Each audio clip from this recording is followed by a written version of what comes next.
On est en phase ou pas, soit on va revenir sur les grands titres de ce qui constitue l'actualité ce matin. En République démocratique du Congo, tout d'abord, des inquiétudes dans cette affaire des registres des appareils mobiles, l'affaire RAM qui commence à faire des victimes, mais aussi des menaces. Le huissier qui a fait 3 sommations à l'endroit des entreprises de téléphonie mobile, Vodacom, Orange, tout comme RTL, a passé sa première nuit en tôle, lui à qui on reproche d'avoir pris des décisions alors qu'il n'avait pas pris de décisions. Il n'a fait que faire parvenir 3 sommations judiciaires à ces entreprises de téléphonie mobile.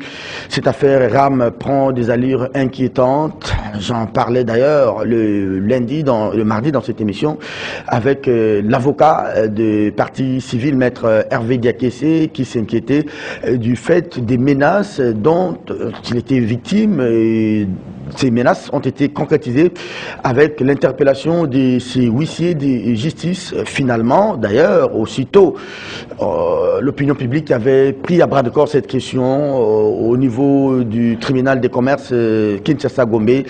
Un communiqué était venu pour démentir donc ces 3 sommations judiciaires, pendant que les cachets apposés sur ces 3 sommations judiciaires étaient donc des cachets vrais et des originaux. On en parle tout à l'heure. Finalement, qui est derrière cette interpellation, qui est derrière cette arrestation de ces huissiers de justice? La partie économique de cette émission, nous sommes jeudi éco bien évidemment, sera exclusivement réservé à cette question des RAM. Alors, on ne parlait pas encore rentrée académique 2021-2022, le secteur de l'enseignement supérieur universitaire et de la recherche scientifique secoué par une grève, la grève déclenchée depuis bientôt déjà 3 semaines par les enseignants, professeurs des universités et instituts supérieurs de la République démocratique du Congo. Hier, ces membres du réseau des associations de professeurs et chefs des travaux des instituts supérieurs et universitaires de la République démocratique du Congo étaient en séance d'évaluation de leur mouvement de grève. Donc, ils passent donc à la vitesse supérieure.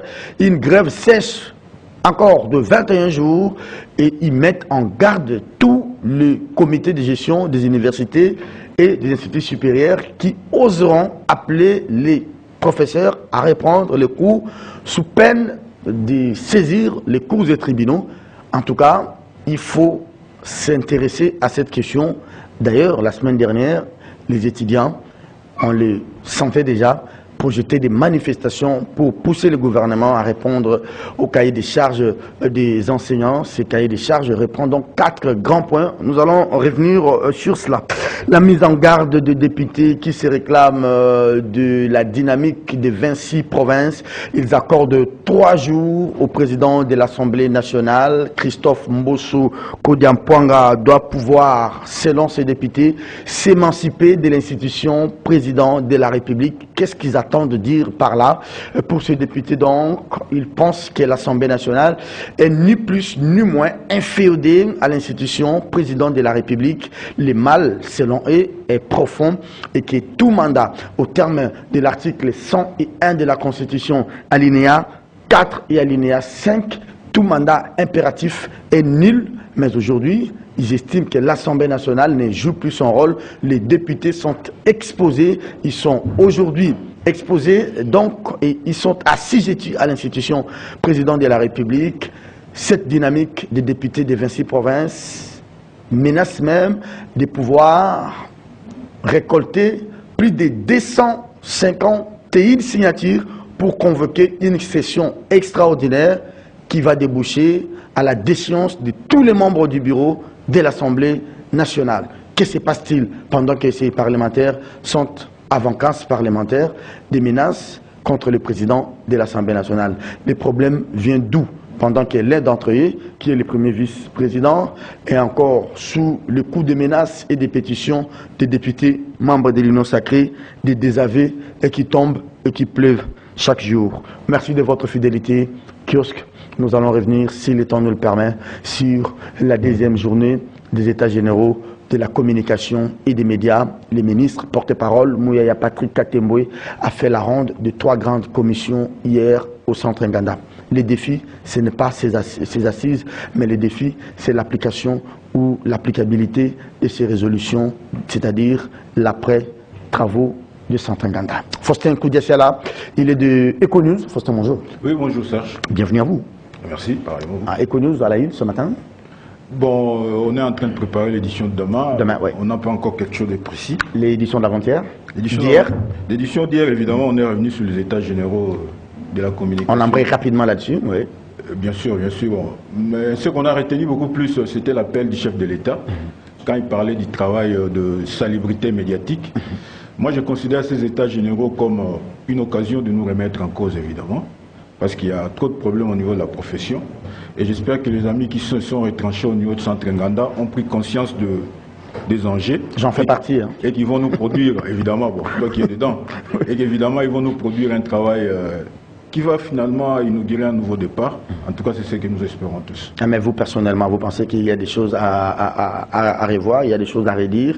On a pensé mettre en place 3 grandes commissions. Il y a la commission sur la viabilité, que d'aucuns appellent la viabilité des médias. Il y a un problème. Il y a aussi une commission qui s'occupe de l'élaboration de la politique communicationnelle gouvernementale, parce qu'il semble-t-il que l'image du Congo est mal présentée par les médias internes, tout comme par les médias externes. Il y a toute une grande commission. Et la dernière commission, c'est la commission des réformes et des textes de loi qui régissent la corporation. Comment faire évoluer ces textes par rapport même à l'évolution démocratique. Est-ce que vous abordez quel point dessus? Bon, moi, ce qui m'intéresse beaucoup plus, parce que bon, le débat que j'ai suivi jusque-là, j'ai l'impression que les gens se limitent beaucoup plus à la forme, c'est-à-dire la politique nationale en termes de communication, les réformes des textes. Moi, je m'intéresse beaucoup plus sur la viabilité économique des entreprises de presse. Oui. Parce que, Serge, vous savez, quand une entreprise est en difficulté, ou quand un secteur est en difficulté, la première question qu'elle doit se poser, est-ce qu'il y a un problème au niveau de mon produit? Quel est le produit que livrent les entreprises de presse? C'est l'information. Évidemment, c'est un produit qu'on ne sait pas quantifier. Si on fait une analyse économique, en fait, dans un aspect marketing, moi je considère que déjà au niveau de la profession, on doit se poser la grande question. Et c'est la grande question. Et cette question-là, c'est en partie de là que partiraient toutes les réformes pour donner une nouvelle impulsion. On doit s'interroger d'abord sur les produits que nous livrons au public. Parce que vous savez, l'information, comme je l'ai dit tantôt, c'est un bien qu'on ne sait pas quantifier, mais c'est un bien collectif. On ne sait pas donner un prix à l'information. Or, quand vous livrez l'information au public, en fait, comme chez vous ici, CCTV, ce n'est qu'un support. Ce que vous vendez, c'est l'information. Mais sauf que vous ne savez pas lui donner un prix. Maintenant, au niveau de notre profession, moi je me dis depuis toujours, on doit se remettre en cause en termes du produit que nous livrons sur le marché. Parce qu'aujourd'hui, nous assistons à un développement exponentiel des entreprises de presse, si je peux appeler des organes de presse, parce qu'entreprise là c'est encore un grand débat. Mais la plupart de ces entreprises n'offrent pas un produit qui peut attirer le public. C'est-à-dire, il faut qu'on se demande quelque part, est-ce que notre produit est consommable? Alors, du produit que nous donnons au public peut aussi motiver les annonceurs à nous donner de la publicité. Bien sûr, vous savez, c'est pourquoi j'ai dit qu'il faut qu'on fasse une analyse économique, ne serait-ce que primaire. Vous savez, en marketing, dans les mix marketing, j'espère que vous avez des notions de marketing parce qu'on enseigne les mêmes à réfléchir. Oui. C'est-à-dire, dans les mix marketing, la première variable, c'est le produit. C'est-à-dire, quand une entreprise est en difficulté, ou quand elle veut se réformer, la première chose qu'elle doit se poser, est-ce que mon produit est comestible? Est-ce qu'aujourd'hui, le produit que nous livrons au public, c'est-à-dire notre information, est-ce qu'elle est comestible? Ok, ça c'est le premier aspect de votre intervention. Et je crois que c'est justement par rapport à ça. C'est pourquoi je m'intéresse beaucoup plus à la viabilité économique. Oui. On doit d'abord remettre en cause, on doit s'interroger sur la qualité de notre produit, oui, et après sur la structure qui véhicule l'information, c'est-à-dire les organes de presse. Est-ce que nous avons des entreprises de presse dans notre pays? Au vrai sens du mot. Au vrai sens du mot, évidemment. Parce que être une entreprise ne veut pas simplement dire que vous devez avoir un numéro de registre de commerce, vous devez avoir un numéro d'identification nationale, un numéro d'impôt, mais vous devez fonctionner comme une entreprise. Mais ça, c'est de notre côté. C'est vrai que nous avons que des devoirs, mais nous avons aussi des obligations. Ça, on voit ça du côté des journalistes, on voit ça, je suis d'accord avec vous, mais de l'autre point aussi du côté du gouvernement, les pouvoirs. C'est du côté du gouvernement, justement, c'est ça le problème. C'est pourquoi j'ai dit, l'information, les biens que nous vendons comme, c'est-à-dire opérateurs dans le secteur des médias, c'est un bien qui n'est pas quantifiable. On ne sait pas dire exactement, comme nous sommes ici sur antenne, les gens qui nous suivent à la télévision, là, bien sûr, nous leur livrons l'information, mais il n'y a rien à leur imposer en contrepartie.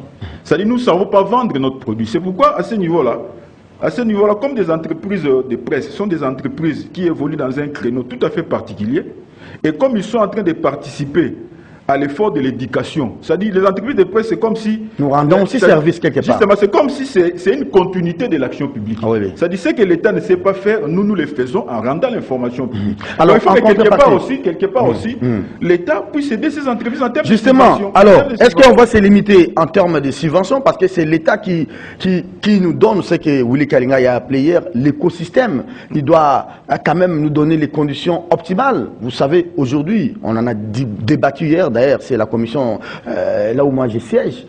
Aujourd'hui, les discours au Congo, c'est les mines. Aujourd'hui, les discours du Congo, c'est comment avoir des barrages, INGA 2, INGA 3. Mais les discours aujourd'hui, ce n'est pas les numériques. Pendant que vous savez qu'on ne peut pas évoluer, on ne peut pas avoir une presse, on ne peut pas avoir des vraies entreprises de presse. Quand nous faisons, par exemple, face aux médias étrangers et internationaux qui ont peut-être développé les numériques plus que nous, l'État ne nous donne pas assez d'infrastructures, l'État ne nous donne pas assez de conditions optimales pour que nous puissions nous déployer sur le terrain. C'est pourquoi je dis, Serge, c'est-à-dire, je me rabats un peu sur le discours du président de la République à l'ouverture des États généraux. Il a posé un vrai diagnostic et il a posé un vrai problème. Et à la fin, je crois, il a fait une promesse, il dit, je suis disposé à vous accompagner. Mais ramenez-moi les conclusions de vos États généraux. En fait, c'est comme si on nous a lancé un défi, nous qui opérons dans les secteurs des médias. C'est-à-dire, on a un devoir de structuration. Bien sûr, aujourd'hui, on voudrait que l'État puisse accompagner, parce que aider c'est un peu péjoratif. C'est-à-dire accompagner les entreprises de presse ou les opérateurs du secteur des médias. Mais il faut qu'il y ait un cadre. Rappelez-vous de la fameuse histoire de Gazprom. C'était une aide à la presse, mais comment ça s'est terminé? Parce que les gens se sont distribués les paix d'argent qu'il y avait à gauche et à droite. Au lieu que ça aide les entreprises, ça a plutôt soutenu les individus. Les individus, voilà. Donc aujourd'hui, c'est pourquoi je disais, on a un défi en termes de viabilisation, comme vous l'avez dit, des entreprises de presse. On doit d'abord réfléchir sur la qualité du produit que nous offrons au public. Est-ce que notre produit est consommable? Une remise en cause. Une remise en cause de la qualité de notre produit. Et après... allègement des taxes, parafiscaux. Et après, justement, je reviens à ça. C'est-à-dire, après, on doit réfléchir un peu sur la structuration des opérateurs du secteur. Parce que pour que quelqu'un vous aide, il faut qu'il trouve une structure. Parce que si on doit aider les entreprises de presse aujourd'hui, comme on les réclame depuis toujours, on ne peut pas aider des individus, on va aider parce que, rappelez-vous, il y a un principe très important en comptabilité. On l'enseigne même dans le cycle élémentaire, là, au niveau du secondaire. Il y a un principe, c'est même le premier. Il y a une nette séparation entre la personne de l'entreprise et la personne de l'entrepreneur. C'est pourquoi quand on enregistre même le capital, c'est-à-dire celui qui crée une entreprise, quand il injecte de l'argent comme actionnaire, on l'enregistre comme passif. C'est pour dire que l'entreprise a une dette par rapport à son actionnaire. C'est pour dire qu'on doit faire la différence entre ne serait-ce que l'opérateur du secteur et l'entreprise qu'il a créée. C'est ce qui n'est pas le cas aujourd'hui. C'est pourquoi j'ai dit les États généraux sont vraiment une belle occasion. Une belle occasion d'abord pour un nouvel élan au niveau des entreprises du secteur des médias. Mais c'est aussi une occasion pour nous de faire une nette introspection pour savoir exactement. Parce que moi je me dis, quand les gens disent, parce qu'on a réduit pratiquement, c'est même... toutes les grandes critiques se sont orientées dans ce sens-là, que non, voilà, on a réduit les États généraux juste à la percée du numérique. Moi, je dis non. C'est-à-dire, il y a certains qui craignent, par exemple, que non, avec le numérique, les médias traditionnels vont disparaître. Moi, je me suis toujours opposé à cette assertion. Non, il y a eu un grand débat, pour ne pas vous couper. Par exemple, l'exposé de, je ne sais pas si c'est le professeur Ekambo ou c'est qui. On s'est dit, par exemple, vous avez votre journal, Eco News, l'info qui fait écho. Exactement. Vous savez que si vous mettez ces journaux en papier sur le marché, quelqu'un peut venir et dire j'ai besoin de tel article sur RAM, vous me photocopiez juste l'article là, il achète à 500 francs, il part, pendant qu'il ne sait pas s'acheter tout un journal à 2500 francs. Déjà, c'est un manque à gagner pour vous. Bien sûr. Mais qu'est-ce que vous faites? Par exemple, vous avez votre journal qui est en ligne, la version électronique. Bien sûr. Mais quelqu'un, à l'aide de son téléphone, sans peut-être vous payer, sans rien, il a ses mégas, il accède à votre produit, et il lit les articles et en retour, vous, personnellement, vous ne gagnez rien. Est-ce qu'il faudrait commencer par réfléchir du genre, taxer aussi tous ces détenteurs de téléphones, ceux qui achètent des mégas, un peu comme RAM, même à titre de 0,00 pour qu'on donne cet argent à la presse? Parce qu'aujourd'hui, disons-le, les gens n'achètent plus de journaux, mais ils lisent les journaux via les téléphones. Comment est-ce qu'on peut capitaliser tout cela pour que les entreprises vivent quand même? Bon, vous savez, c'est vrai que c'est un sujet très délicat, parce que je l'ai vu moi-même au niveau de CoNews. En fait, ce qu'on fait, même le journal, moi je considère que ce qu'on fait jusque-là en imprimant un journal papier, c'est presque du bénévolat, parce qu'on n'arrive pas à le vendre. Mais on continue à croire qu'il y a des bonnes perspectives. Parce qu'évidemment, Serge, il ne faut pas ignorer, dans un pays, quand l'économie va mal, tout s'écroule, évidemment. On ne peut pas avoir des médias développés dans une économie pauvre. Tout s'écroule. Parce qu'aujourd'hui, vous rappelez-vous, il y avait un moment, les annonceurs se bousculaient devant nos portes. Et nous étions en position de force jusqu'à leur imposer un prix. Aujourd'hui, quand un annonceur arrive chez vous, c'est lui qui vous impose un prix. Si vous dites, bon, je vais payer $300 pour la page, si vous refusez, il vous dit, mais à côté, ils vont prendre la moitié. Voilà. C'est pourquoi il faut faire revenir une régie publicitaire. Moi, je crois, une fois, on avait développé, j'ai participé à un atelier avec les GED. C'est justement ce thème de la viabilisation des entreprises de presse. Moi, je considère aujourd'hui, c'est-à-dire, on doit, tu sais, par moment de crise, les entreprises ont pour celles-ci de secours les regroupements. C'est-à-dire, il faut qu'ils s'organisent. Aujourd'hui, moi, je suis tout à fait d'accord avec ce que, vous savez, dans les grands médias internationaux, ils ont trouvé un parfait sésame, c'est-à-dire, ça ne sert à rien d'évoluer en solo, il faut être ensemble. Merci. C'est pourquoi vous avez ce genre d'enquête des Panama Papers, des Congol Dab, c'est-à-dire ils se sont rendus compte que le seul moyen de survivre, il faut qu'on se regroupe. Moi je crois chez nous, il faut aussi que nos médias, ça ne vous génère pas par exemple CCTV, se réunir avec, je ne sais pas, Athéna, avec B1, tout ça. Ils font une enquête qu'ils vont diffuser au niveau de leurs antennes, parce que les investigations, je crois, moi je dis depuis toujours, et je l'ai dit même depuis que j'étais comme DP du potentiel, on va se limiter là. Je chute par là, oui. Notre métier, nous allons les sauver par des voies des investigations, des grandes enquêtes. Malheureusement, ça coûte trop cher, c'est pourquoi on a toujours besoin d'être subventionné. Et comme le président de la République l'a dit, comme il a manifesté cette volonté d'accompagner, d'appuyer les entreprises de presse, j'espère que demain, on va nous produire des conclusions qui vont finalement convaincre le gouvernement à venir en aide aux entreprises de presse en difficulté. Allez. Alors, ça c'est le souhait de Faustin Koudiassiela. On va suivre de près ce que seront les résolutions de ces assises des États généraux de la presse. Mais en définitive, il faut le retenir. C'est à nous, c'est au Congo de pouvoir choisir son modèle économique. Vous ne pouvez pas, comme le confrère Léné a dit, penser que vous devez avoir des médias développés pendant que l'économie elle est extravertie, l'économie est tournée vers d'autres choses que réellement des infrastructures pour que la presse puisse se déployer. Donc il faut réfléchir autrement, il faut tourner les ménages comme le font nos amis, les professeurs au niveau du centre Nganda. Merci à vous d'avoir été des nôtres pour ce premier thème de l'émission et merci aussi à Faustin Koudiassiela pour cette analyse. On n'a peut-être pas eu le temps de revenir sur les moratoires annoncés par le président de la République en vue de la dépénalisation des délais de presse, mais aussi assorti des conditionnalités. Hein. Il faut donner des garanties.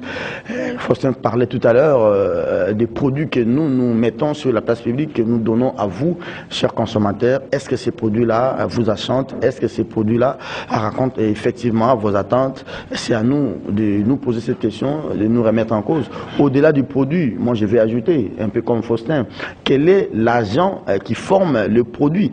Est-ce qu'il a une qualité? Est-ce qu'il a un qualificatif? Est-ce qu'il a été formé pour ça? C'est-à-dire, je vais parler de l'agent qui est le journaliste.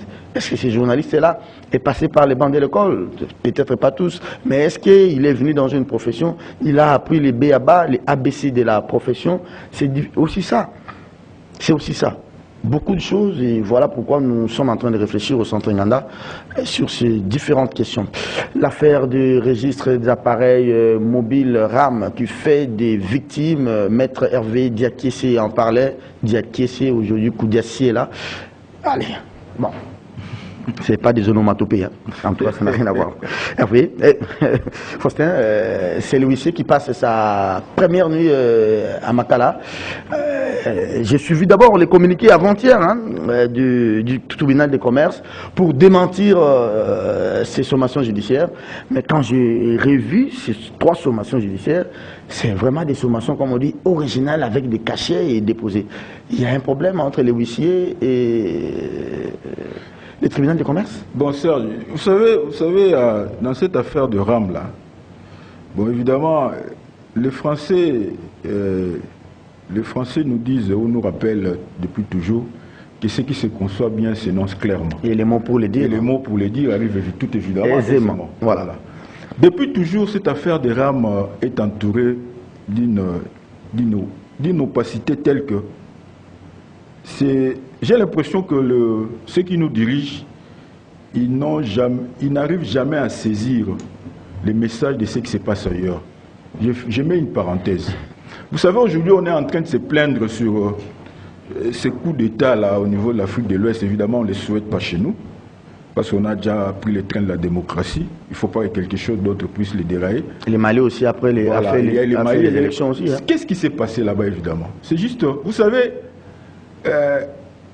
quand le peuple vous accorde sa confiance, c'est-à-dire, il vous donne mandat. C'est pourquoi même ceux qui héritent d'une fonction politique par les voies des urnes, on dit toujours que non, ils ont un mandat. C'est-à-dire, il y a le peuple souverain qui leur a délégué le pouvoir d'agir à son nom, en un temps bien limité. Mais moi, je ne comprends pas comment on a, avec cette question de RAM, le Parlement, qui est supposé être l'émanation du peuple, c'est-à-dire les 500 députés et la centaine de sénateurs qui siègent au niveau de la Chambre du Parlement, on suppose qu'ils sont censés représenter les 80 millions de Congolais que nous sommes. Oui. Les 2 chambres du Parlement se sont clairement prononcées. Ils rappellent au gouvernement que non, nous ne voulons pas de cette affaire-là. Il faut la supprimer. Le gouvernement s'entête. C'est-à-dire c'est le peuple qui dit ça. En fait, c'est le peuple. Quand les 2 chambres du Parlement se prononcent sur un sujet, vous et moi, on ne siège pas au niveau du Parlement. Non. Mais quand on vote le budget, qu'est-ce qu'on dit? Nous le votons au nom du peuple.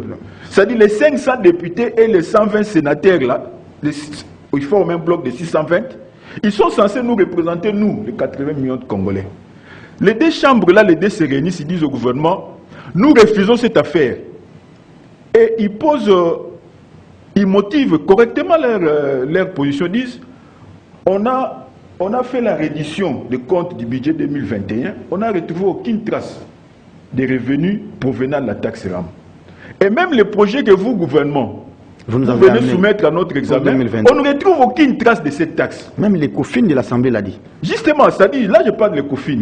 En conclusion, l'Assemblée nationale et le Sénat se disent, non voilà, gouvernement, parce qu'il ne faut jamais oublier que le Parlement c'est l'autorité budgétaire.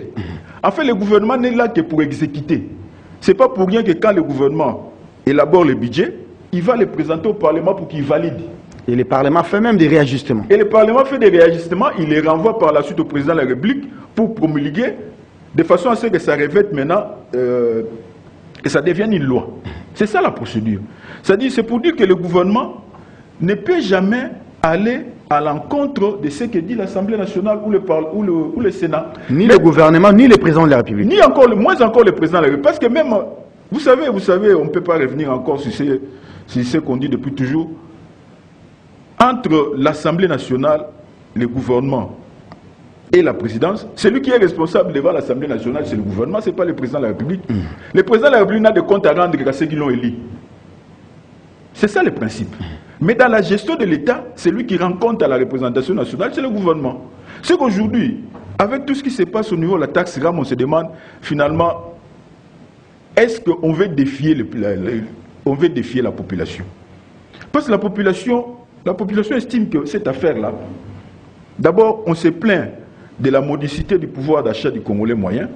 Parce que vous savez, même les prélèvements, la loi réglemente le procédure de prélèvement. Aucun prélèvement ne peut se faire en dehors de la loi. Mais c'est ce que justement disent ces huissiers dans les 3 sommations. Mais justement, ils ont dit, comme ce n'est ni taxe ni redevance, alors nous vous demandons de ne plus procéder au prélèvement. C'est ça le problème. Mais on se rend compte que non, les gens sont en train de tourner en rond, évidemment. Parce que qu'est-ce qu'on reproche à cette taxe RAM? Vous savez, en matière de prélèvement, on parle de la justice et de l'équité. Vous savez, quelqu'un qui est bien placé, il a un très bel emploi. S'il gagne par exemple $2000 par mois, si on lui taxe $7, s'il a un téléphone 4G tous les 6 mois, évidemment, l'impact sur son revenu est tout à fait dérisoire. Voilà. Mais les pauvres mamans qui se retrouvent dans le fin fond là de Malembakoulou, qui n'a pour seule source de revenus que son champ de manioc, par exemple, son champ de maïs, qui vend difficilement même. Mais celui-là, quand vous lui taxez $7 à l'intervalle de 6 mois, vous savez quel est l'impact négatif que vous exercez sur son revenu. C'est-à-dire entre celui qui est bien placé, qui est au niveau, bien placé au niveau de l'échelle sociale, celui qui touche 5 000, 2 000, quand vous lui taxez $7 tous les 6 mois, bon, il estime que bon, ça n'a aucun impact. Mais les pauvres citoyens là, qui ne vivent que de la débrouillardise. Qui est à Lubilangi là-bas. Qui est à Lubilangi, qui est par exemple dans les fonds de Kabeakamwanga.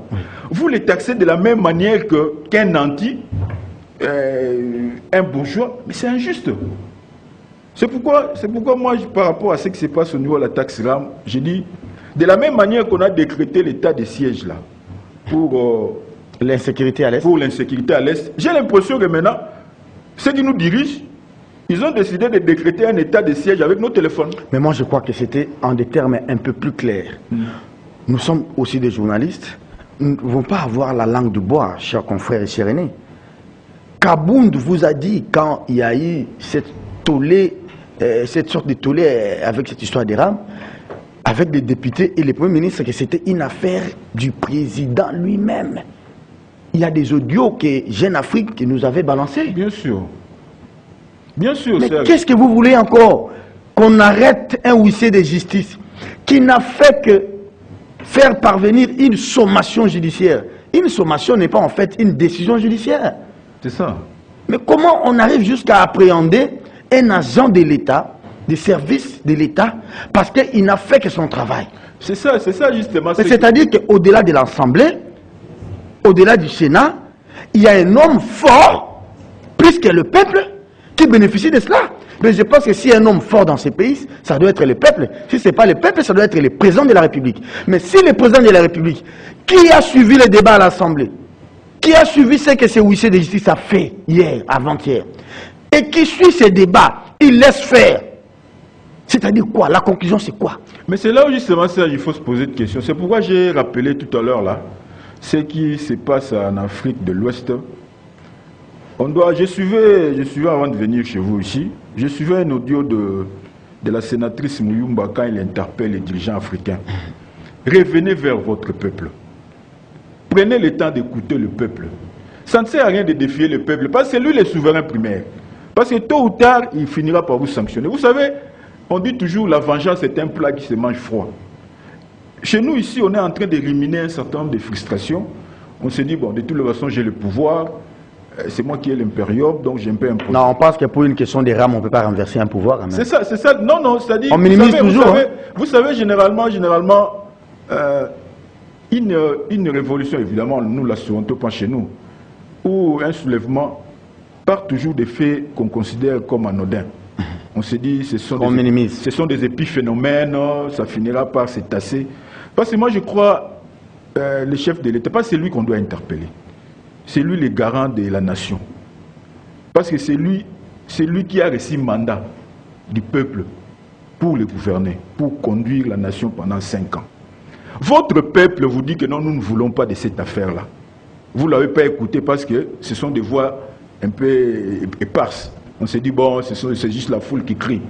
Mais le dossier est ramené même au niveau de l'Assemblée nationale. Même la les 2 chambres du Parlement vous disent, messieurs le gouverneur, nous ne voulons pas de cette affaire-là. Les gens qui nous ont mandatés à l'hémicycle là-bas n'en veulent pas. et ça ternit l'image de votre mandature. Il faut suspendre ça. Et la justice va plus loin.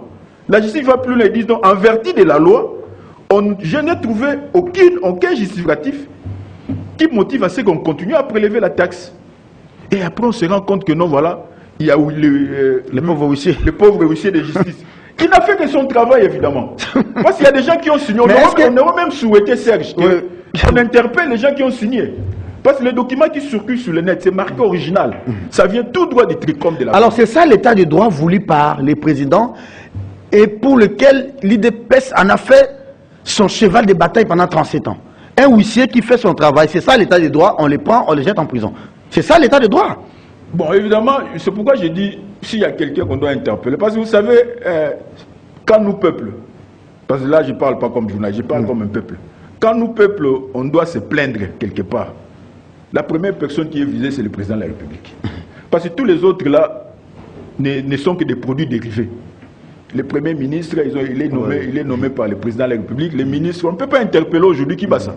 Le ministre de Pétentique, on ne peut pas non plus interpeller le ministre du numérique. On ne peut pas non plus interpeller le président de la RPTC, parce que tous ont été nommés par le président de la République. Voilà.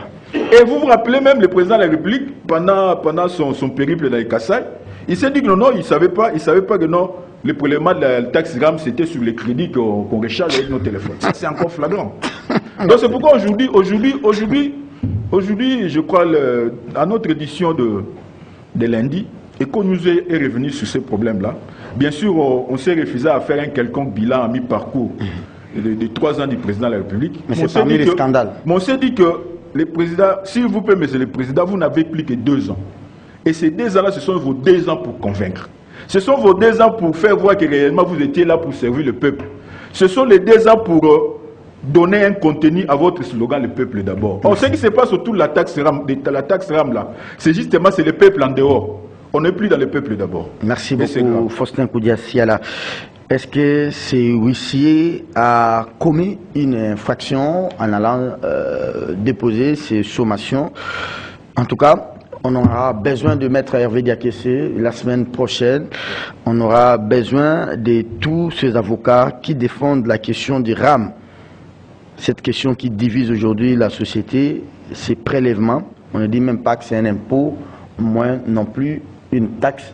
C'est un prélèvement selon ce qu'on a lu dans ces sommations judiciaires, illégal et inopportun, et que ces entreprises ne devraient plus procéder à ces prélèvements. Alors, ça n'est suivi des menaces, jusqu'à ce que ces menaces ont été passées en exécution avec l'interpellation du huissier et de justice. Madame, Messieurs, qu'est-ce que va se terminer souper? Parce que nous devons nous rendre du côté du centre Nganda pour participer aux travaux des États généraux. Il y a encore une grève dans le secteur de l'enseignement supérieur universitaire. C'est vraiment triste que les professeurs des universités et instituts supérieurs puissent déclarer des nouvelles phases de grève. Cette fois-là, des grèves sèches de 21 jours. Je crains fort que ce soit des étudiants qui en pâtissent parce que d'autres certains n'avaient pas terminé leurs examens de deuxième session, d'autres doivent défendre leurs travaux de fin de cycle. Ça sera un peu difficile et compliqué parce que, Faustin Koudia-Siala, nous quittons la phase normale, c'est-à-dire quoi?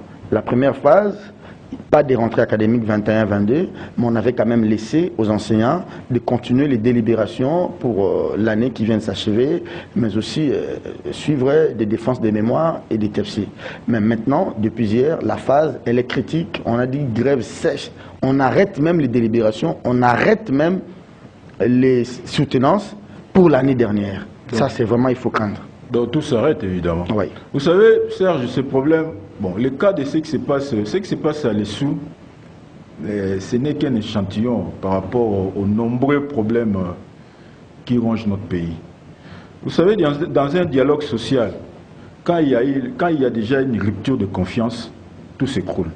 Évidemment, ce qui se passe au niveau de l'ESSOU, c'est juste une rupture de confiance. Vous savez, depuis toujours, il y a des revendications. Si on prend même l'exemple de ce qui s'est passé au secteur de l'enseignement primaire, secondaire et technique. Oui. Vous savez qu'on a connu de sérieux problèmes à la rentrée scolaire ici. La raison, c'était quoi? Juste l'arrogance. Quand vous gouvernez un peuple, vous ne pouvez pas être arrogant. Parce que vous êtes des partenaires. Il faut avoir l'art de négocier. Vous pensez que vous êtes des partenaires. On a vu ça au niveau de l'EPST. La grève s'est endurcie par rapport à quoi? Parce que le ministre de l'EPST a estimé que non, voilà ce que le gouvernement a dit, c'est ce qui doit se faire. Et on est allé même aller plus loin jusqu'à désactiver certains enseignants du fichier de la paye. Ça, c'était grave. Mais finalement, après, on s'est rendu compte que non, voilà, on prenait une mauvaise trajectoire. On s'est ressaisi et finalement, le calme est revenu. C'est ce qui doit, en fait, animer tout ce qui nous dirige au niveau du gouvernement. Il faut qu'on sache que quand on gère un secteur aussi sensible que le secteur de l'enseignement supérieur universitaire, si aujourd'hui les étudiants se soulevaient, on ne sait pas, on n'imagine pas les conséquences. Ils l'ont fait sous Kabila, je me rappelle. On n'imagine pas les conséquences désastreuses qu'il y aura sur l'ensemble du pays. En fait, c'est comme si on est en train de nourrir une bombe sociale. Surtout pas ceux de l'UNIKIN, parce qu'on dit que leur site va abriter les Jeux de la francophonie. Ça encore. C'est pourquoi j'ai dit, il faut... Ce qui se passe au niveau de l'ESU, c'est un peu ce qui s'est passé au niveau du secteur de la santé et ce qui s'est passé bien avant au niveau du secteur de l'enseignement primaire et secondaire, que le gouvernement essaye de se montrer ne serait-ce que le plus sérieux possible. Non, mais le problème, quand vous dites que le gouvernement devrait se montrer le plus sérieux, quand les enseignants vont peut-être demander des salaires... Non, 5 000 $, c'est quand même beaucoup. Serge, le grand problème, quand vous prenez des engagements,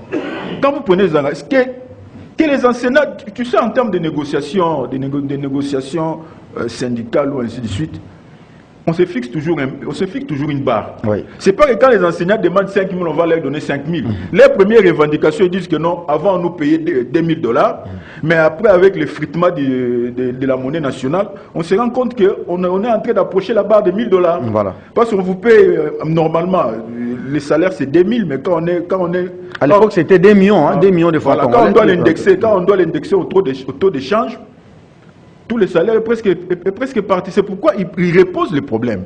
Il repose le problème. C'est au gouvernement de voir dans quelle mesure répondre à leurs revendications.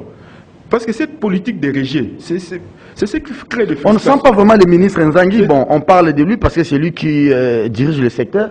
On ne le sent pas dans sa peau comme ministre de l'ESU, engager des discussions, le voir avec les corps scientifiques, le voir avec les corps... Parce qu'au-delà de tout, il y a encore un problème. Il y a une crise qui couvre ces secteurs. La nomination des administrateurs, la nomination des recteurs décriée ici. Et le Premier ministre avait pris un décret de surséance de cette décision. Vous savez, bon, le ministre Nzangi, moi, quand je le suis, évidemment, j'ai l'impression qu'il n'a jamais intériorisé la portée du secteur qu'il est en train de gérer.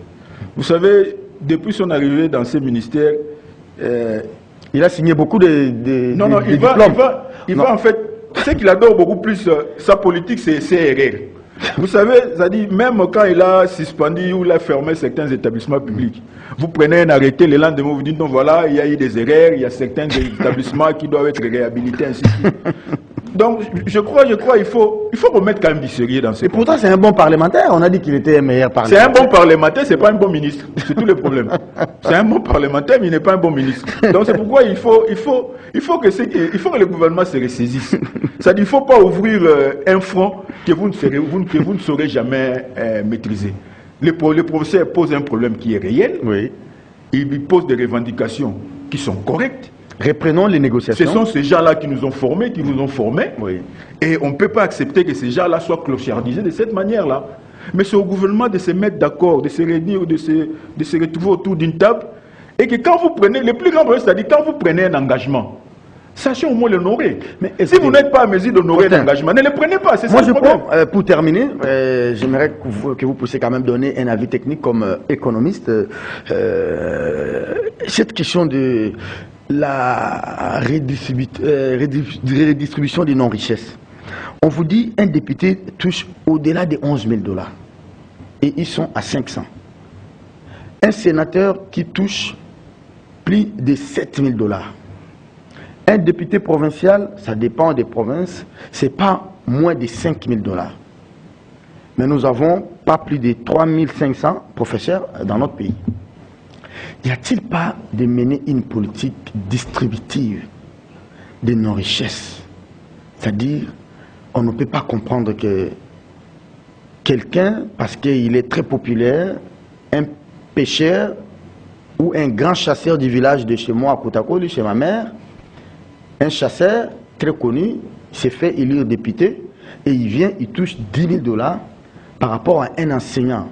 Par exemple, ticker, par rapport à un enseignant, celui de l'économie chez vous qui vient de décéder là. Le professeur Tchouza. Le professeur Tchouza, qui a passé toute sa carrière à former l'élite dans ces pays, il doit continuer à toucher. Et il est mort dans l'anonymat. Dans l'anonymat, il continue à toucher 1 000 $. Y a-t-il pas de revoir un peu cette justice sociale, cette justice distributive? Vous savez, Serge, parce que vous me dites de me rabattre sur mes petites notions d'économie. Oui. Vous savez, Serge, une économie qui fonctionne normalement, en économie, on appelle ça les carrés, les triangles magiques. C'est-à-dire, vous savez, pour évaluer la richesse d'un pays, on prend généralement 3 approches. Il y a l'approche de la production, l'approche du revenu et l'approche des dépenses. C'est-à-dire, ce qu'on produit, on suppose qu'on doit être en mesure de rémunérer ceux qui ont participé à la production. Et ce qu'on produit, c'est qu'on doit être en mesure on doit être en mesure en termes de dépenses, de faciliter à ce que les gens qui ont contribué à la production puissent avoir un revenu pour dépenser. Mais chez nous, en fait, dans la comptabilité nationale, quand vous évaluez la richesse nationale en termes de production, en termes de revenus, en termes de dépenses, normalement, ça doit être une égalité parfaite. Mais chez nous, ce qu'on produit ne correspond pas à ce qu'on paye à ceux qui ont participé à la production. C'est ce que tu as parlé comme salaire. C'est-à-dire on peut avoir un PIB national d'autant, mais quand on regarde en termes de revenus qui a été redistribué au niveau de tout ce qui a participé à la production, on trouve qu'il y a un grand écart. C'est pourquoi tu as posé un bon problème, c'est un problème qui est tout à fait pertinent, c'est la redistribution du revenu national. Vous savez, chez nous, on a l'habitude à ce que les sacrifices, c'est pour les autres. La jouissance, c'est pour ceux qui sont dans la mangeoire. Et ça, c'est très dangereux. Merci beaucoup. Parce qu'on ne peut pas accepter que dans un pays qui se dit vivre dans la précarité et qu'il y a certaines personnes qui se pavanent avec des fonds publics, voilà, alors que d'autres doivent continuer à faire des sacrifices, c'est pas normal. Et c'est ça les peuples d'abord. Et c'est pas normal. C'est pourquoi, comment à un député national vous pouvez donner plus de 10 000 sans compter les invisibles, mais aux enseignants, ne serait-ce que leur donner leurs 2 000 là, en réel. Vous ne savez pas le faire, c'est pas normal. On ne dit pas que si on dit aujourd'hui qu'on donne 2 000 $ aux députés, qu'on récupère les 8 000 et que les 8 000 là vont combler les vides chez les enseignants. On ne dit pas ça. Mais ne fût-ce qu'on trouve que non, quand même, ils n'ont pas beaucoup plus d'argent que les autres. Même la tension salariale, on sait que c'est ne serait-ce que les tensions salariales. Mais les drames, merci beaucoup à vous, cher Faustin Koudessiala. Les drames, malheureusement, dans notre pays, vous avez ces mêmes professeurs d'université, ces mêmes chefs de travaux, une fois élus députés nationaux, provinciaux, devenus ministres de l'ESU, devenus ministres et membres du gouvernement, ils se taisent sur la question. Vous avez des grands professeurs d'université qui sont à l'Assemblée nationale. J'aimerais vous citer même 10. Il ne faut pas le citer, bien sûr. Tony Mwaba, il est député national. Mais il était là, il est enseignant. Quand il s'est posé ces problèmes du salaire des enseignants, Tony Mwaba, comme enseignant d'université, qu'est-ce qu'il avait dit, qu'est-ce qu'il avait fait? Jacques Njoli, enseignant d'université, quand il y a un débat sur les salaires des professeurs, qu'est-ce que vous dites? Loumanou Boulenda Bonansef, quand il y a débat sur les salaires des enseignants, parce qu'aujourd'hui, M. Loumanou, vous êtes député, demain vous ne serez plus peut-être réélu en Gandajika ou je ne sais pas moi où, vous allez retourner à votre alma mater. Mbata André, enseignant d'université, député national. Bochab Mabuliani Mabouj, Botakile. Ils sont nombreux, évidemment. Ils sont nombreux. Mais pourquoi vous ne comprenez pas que les mandats politiques vont prendre fin un jour et que vous allez retourner un jour à l'université et que déjà vous êtes politique, il faut traiter des problèmes sociaux qui concernent votre profession, qui est la profession enseignante. Votre profession, ce n'est pas être politique. C'est bien dommage. Je n'accorde plus la parole à Faustin. Serge, bon, j'ai juste placé un mot. Vous avez évoqué des cas tout à fait qui se justifient évidemment. Mais tu sais ce qui nous tire en fait. Vous vous êtes posé des questions. Comment quelqu'un qui était professeur, quand il se retrouve dans les cercles de jouissance du pouvoir, qu'est-ce qui fait qu'il devient faune? Ce qui nous tire en fait, c'est l'égocentrisme destructrice. Très bien. Nous sommes dans une situation telle que, quand j'acquiers un certain nombre de privilèges, j'oublie tout le reste. C'est-à-dire, eux aussi doivent faire des efforts pour me rejoindre là où je suis. Alors que tout le monde doit devenir politicien. C'est ça le problème. Dans ces pays, on veut que tout le monde puisse concourir pour se retrouver quelque part dans les institutions. C'est bien dommage. Parce que quand vous êtes en dehors, vous êtes des rebelles de la société. Merci beaucoup. J'ai oublié de citer Néhémie Moulagna, j'ai oublié de citer l'homme de coup sur coup. Le pauvre... le tout nouveau. Le tout nouveau, oui. Madame, Monsieur, merci beaucoup à vous d'avoir été des nôtres. Kiosque est terminé. Merci à Faustin Koudiafiala. Merci aussi à Dadi Koussaka qui était derrière les 3 caméras. Moro Njambé qui n'a pas dérogé à sa logique de venir toujours en retard. Attention, on a un nouveau DG, Moro. Ça risque de vous coûter un jour sur votre salaire. Vous allez voir les prélèvements avec les messages. Prenez rendez-vous.